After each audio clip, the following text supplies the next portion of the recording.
please welcome to the stage Ben Hone.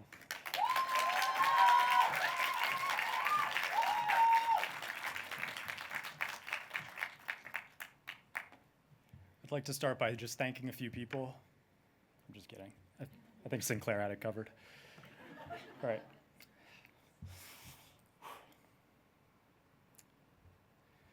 Like many things we love, sports are being impacted by the climate crisis. Extreme heat increases the risk of exertional heat stroke. Wildfires degrade air quality. And natural disasters like flooding reduce access to grassroots fields. That all sounds very serious and overwhelming. It's no wonder that when the size of the problem is the end of the world as we know it, people don't really see themselves in the solution. Of course, people react with apathy and avoidance when the only alternative feels like despair. But guess what? I'm a Jets fan. I know a little something about despair. This is me with a Solo Cup and some red meat, two staples of American tailgate culture. I'm just as guilty as anyone for prioritizing enjoyment over environment when it comes to my relationship with sports. Yes, sports fans feel despair, but they also feel audacious, raucous optimism. They believe that through sheer force of collective will, they can impact outcomes. The passion, competitive spirit, and shared purpose of fandom are the exact behaviors that we need to break down the walls of apathy that surround climate action. My name's Ben Hone, and my thesis is titled Spectatorship, Instigating Sports Fans to Get into the Climate Game. I've long been curious about how these psychological drivers of fandom could motivate climate action. Could we help people mitigate climate harm or maybe adapt to existing climate pressures? If we started small, would we be able to build to collective action? I conducted research into sports sociology, fan psychology, and how people respond to disaster. I talked to subject matter experts and fans about how they viewed the intersection between sport and climate. I produced a co-creation workshop where I gained a deeper understanding of the artifacts and the rituals that are essential to fandom. My participants listed things like grilling, gambling, smack talk, beer. It was basically a laundry list of the things that we're told are most harmful for the planet. My conversations indicated that fans view climate action as a form of sacrifice. They guard their rituals closely because sports are their escape. Further complicating the matter, political scientist Samuel Bagg asserts that if you want to change minds, you have to change identities. Yikes. At this point, I was really starting to question what I'd gotten myself into.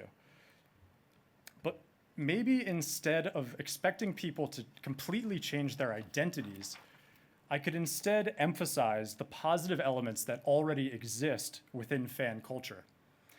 The good news is that the more I dug in, the more I found that climate-friendly behaviors do exist. It's common, for example, for Japanese supporters to clean up after themselves at an arena after a game.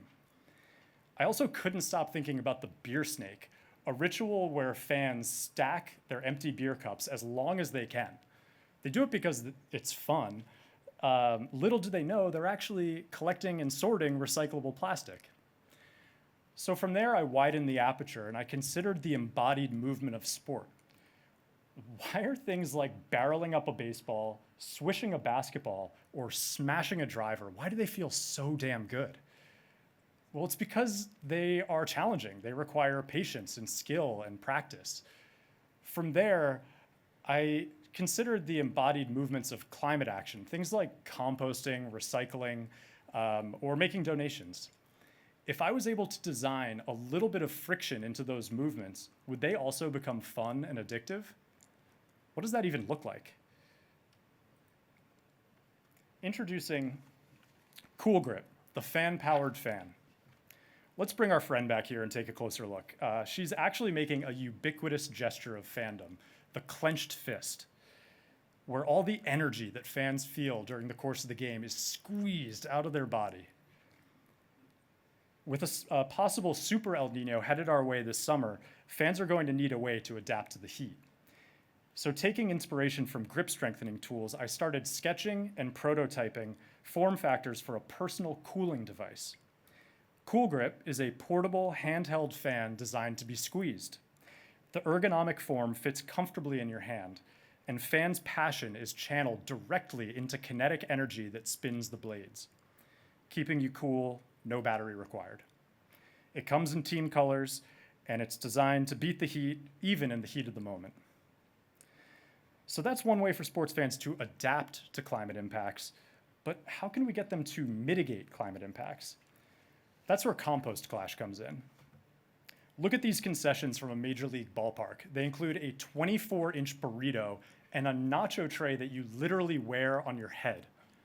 It's probably not surprising to learn that sports fans can generate up to 40 tons of solid waste at the stadium on game day. Instead of appealing to their altruism, could I redirect fans' passion towards an act of food waste reduction? Compost Clash encourages responsible waste practices by allowing fans to trash their rival. On Major League Baseball's opening day in Madison Square Park, lunchgoers were given a fun and sustainable alternative to the trash can. Fans enjoyed throwing their organic waste at the team they liked the least. A ketchup-covered logo invited players with a subtle message that others were playing too. Participants were given a team sticker and information about how to start composting at home. Going forward, Compost Clash would be right at home at a stadium where people are already in a competitive mindset and they're clearly overserved offensively large portions. The next version will have a swappable acrylic backboard so fans can target the visiting team's logo each game. So now fans can keep cool and reduce greenhouse gas emissions at the stadium, but fans like to watch sports from their local sports bar too. Introducing Coin Golf, the tabletop bar game that raises money towards environmental conservancy. Growing up playing coin games, I knew that rolling a quarter is a challenging but surprisingly satisfying feeling. Through user testing, I measured distance and dispersion to calculate the appropriate dimensions of the playing surface. Then got busy prototyping in the woodshop. Thank you, Sophia. And landed on a product that's right at home next to a shuffleboard or a pool table. I staged Coin Golf at 5 Iron, a simulator bar in Manhattan, over the course of 2 nights. The game is simple. A player rolls a quarter down the fairway into the hole. The coin is then kept as a donation to Monarchs in the Rough, a nonprofit that works with golf courses to plant pollinator habitats. So by aligning the cause, the competition, and the context, Coin Golf motivated people to donate in a setting where they might not have considered giving. Participants played an average of 6 turns per visit. 15% of players returned for another round. And honestly, I think I made the game too hard. Only 5% of the rolls actually went into the hole. I'll be staging Coin Golf at a charity golf outing on May 18th, where I'm excited to collect more usage data. So far, my interventions prioritize enhancing individual enjoyment to instigate climate action, but climate action rarely succeeds at the level of individual virtue. Introducing Fan Forum, America's first fan union platform. It's more expensive than ever to be a fan. It can cost upwards of $5,000 per year to follow your favorite teams. This money further enriches billionaire team owners whose individual consumption habits have a much bigger footprint than the individual fan. How can fans leverage the unique line of communication that they have with their team's owner? Don't get me wrong, there are plenty of spaces online for fans to discuss and debate, but none of them include mechanisms to organize towards improving the fan experience. In Fan Forum, users are invited to advocate for fan rights like responsible ticket pricing, shorter ad breaks, or compost options at the stadium. They start by claiming their allegiance and the issues that matter most to them. In the command center, they browse issues that are gaining support and join discussions to build consensus. The app displays support level by fan base, which is another subtle invitation to join the others. Fan Forum offers a platform to realize collective agency, acting as a rehearsal space for broader activism.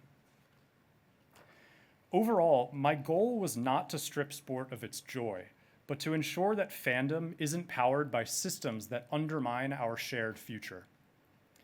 I hope that my exploration into this topic helps sports fans recognize their power in numbers and their part of the ecological whole. This project would not have been possible without the support and encouragement of so many people. I'm eternally grateful for your patience, your enthusiasm, and your collaboration. And if you still don't believe in the transformative power of sport, then don't take my word for it.